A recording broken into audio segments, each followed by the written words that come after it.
Yeah. He breaks it down, round by round. Walks you through that cage fight sound. Weight class reaching, take down stats. Who fades late, who snaps back fast. Tape on tape, he reads the signs. Every slip, every scramble line. No hype talk, just what it means. From the first bell to the final scene. When the cars get wild, he stays calm, stays dialed. One clean pick, one clean red.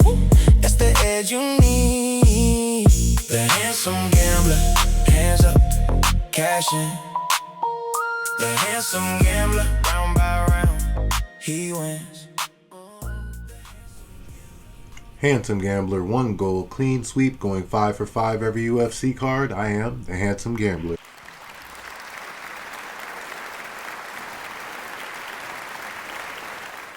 Thanks, folks. This week it is fight night. Dricus du Plessis, Kamaru Usman. It's a fascinating main event with two Africans for the Great African Championship, as Dricus did bring it home when he took on Izzy. I'll be honest, this card has two halves. We have the not so exciting undercard and the very exciting main event. The mission never changes for me. Find the value, beat the bookies, cash tickets. As always, before we break out these green checkmark picks, we have to talk about what was UFC 29 McGregor Holloway 2. I went 3-2, hit on the main event, 60% hit on the pay window. Let's talk about it. I had Ryan Gandra over Zachary Reese. Great way to start the night. Reese, like I said, never uses his height properly. Can't stay on the outside. When you start breaking down his losses, they all make sense when you see that this was the weakest part of his game. Ryan Gandry stayed in his face, forced exchanges, and got the job done. Easy cash. Fight number 2, Fareed Basharat over John Garza. Another winner. I'll give John Garza tons of credit. Kid's tough as nails. He brought the fight. Some of that body shots he was landing were ridiculous. He was literally bending Basharat in half. Too much experience, too many weapons, too much pressure from Basharat. He gets it done. I'll take the payout. Fight number 3, Adrian Yanez over Cody Garbrandt. Couldn't have called a better fight on this one. Cody's chin is dust nowadays, and Yanez is patient, found the shot and put him away. Easy money there also. I'll talk more about Cody Garbrandt later. Corey Sandhagen over Mario Batista was the pick. This one hurt. I still think Sandhagen wins this fight if he's healthy. But Mario attacked that leg at the end of the first round, and that changed the whole outcome of the fight.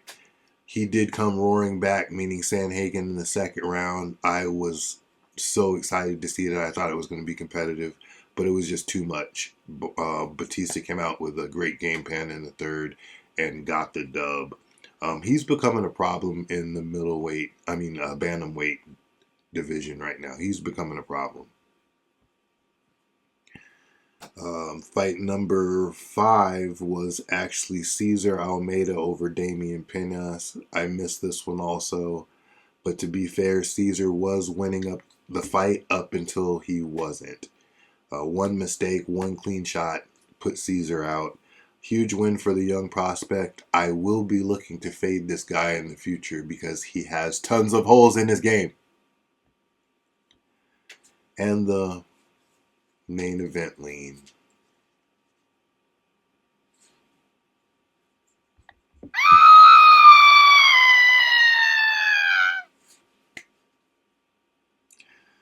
Conor McGregor is a joke. Absolute joke. I can't believe he did his fans like that. Max Holloway gets a flawless victory and doesn't even throw a punch. Anyway, I'm going to get off my soapbox. 3-2 on the night. Hit the main event. 60%. Not my best work, but I'll take the cash anyway. Transition to this funky ass fade parade. Who stunk up the joint? I said, who stunk up the joint? 2 entries. Cody Garbrandt. Chin is dust. I don't know why he's doing this. There's no turning back the clock at this point. He took his gloves off in the octagon, but he did not announce his retirement, so I think maybe that was just an impulsive, I'm upset that I got knocked out again kind of moment. But I can't back him anymore. Chin is dust. I cannot see any fight that he could possibly win unless they're just going to give him the new guys. Like, he's going to get nothing. And some of these new guys would, like, if he took on Garza, I feel like Garza would have put him out. But neither here nor there. Can't back him anymore. And, of course, number 2 is Conor McGregor. I'm done. I'm never backing him again. I'd rather pass on the fight than bet my money on Conor McGregor. He's one of the biggest stars the sport's ever produced, but lately the hype has been much more than the performances. That's enough for me. Let's move on. And we're going to add a new section to the show. We're going to call this the Honorable Mention. This is just simply one fighter whose performance impressed me. Rather, it doesn't matter if they win or lost. So this is one fighter that really impressed me.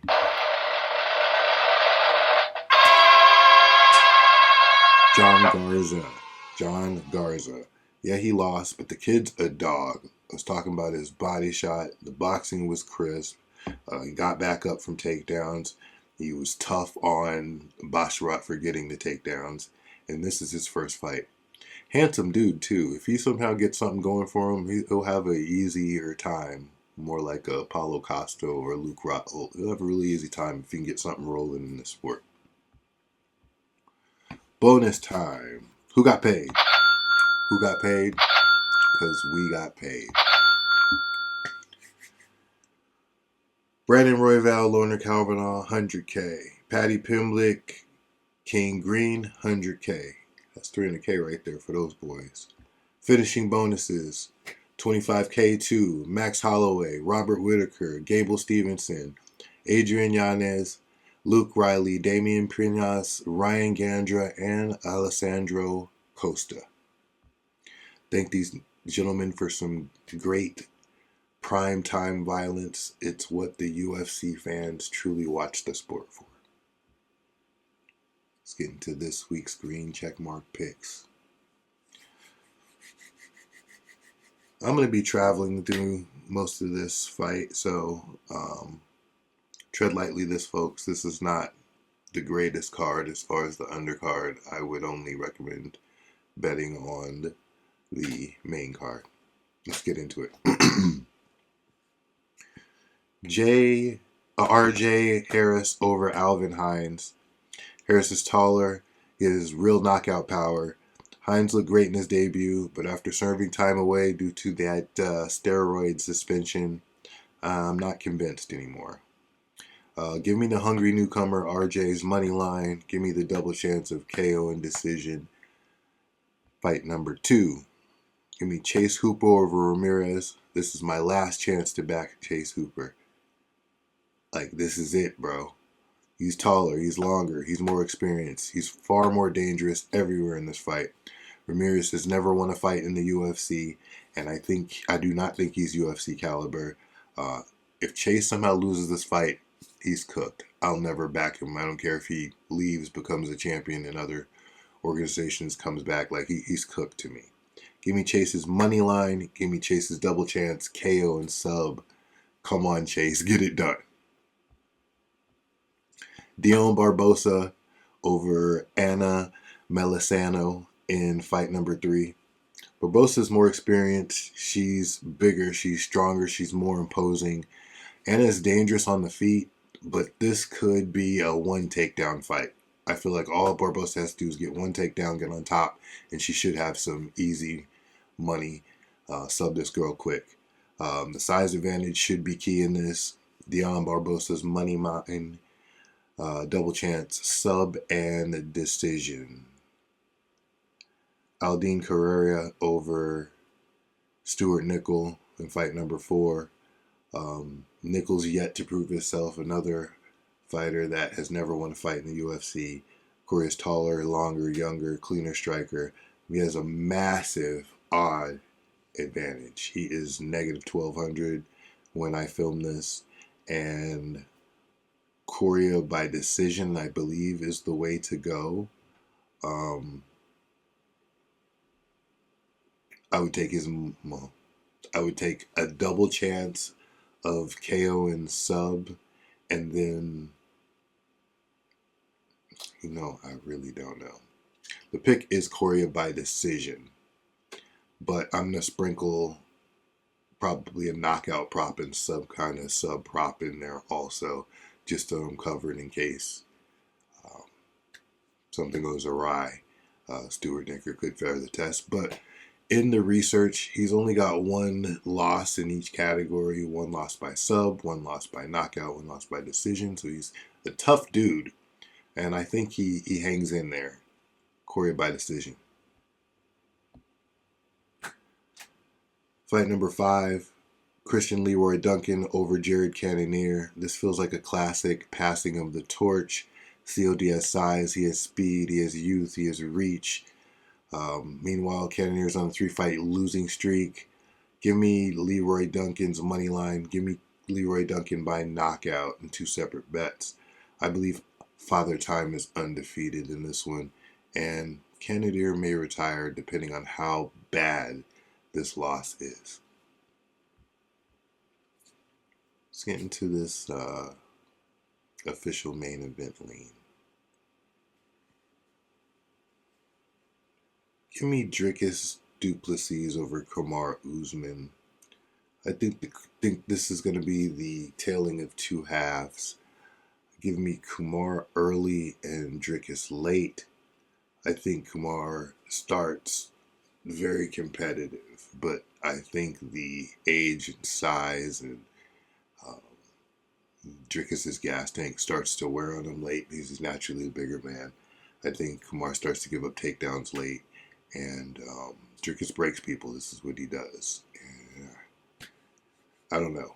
I really think that Dricus has... This guy was looking literally like the next big thing up until Kamzat. Give me Dricus money line, Dricus double chance, KO and sub, and Dricus KO. Best damn recap in the business looks something like this. RJ Harris money line, double chance, KO and decision. Chase Hooper's money line, double chance, KO and sub. Dion Barbosa's money line, double chance, sub and decision. Aldine Correa's money line, and by decision. Christian Leroy Duncan's money line, and by KO.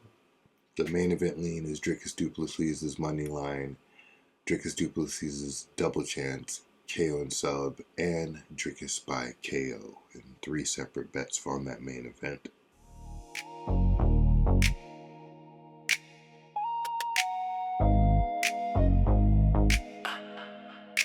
Handsum Gambler.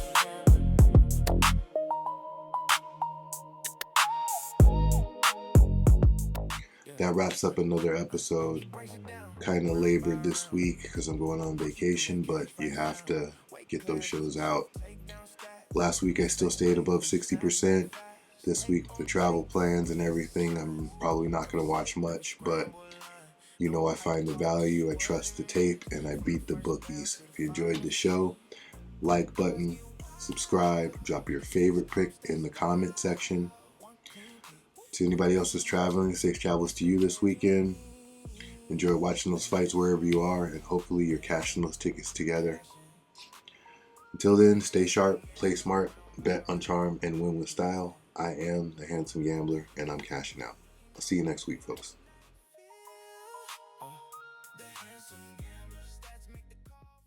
It's the greatest team of all time. That squad right there.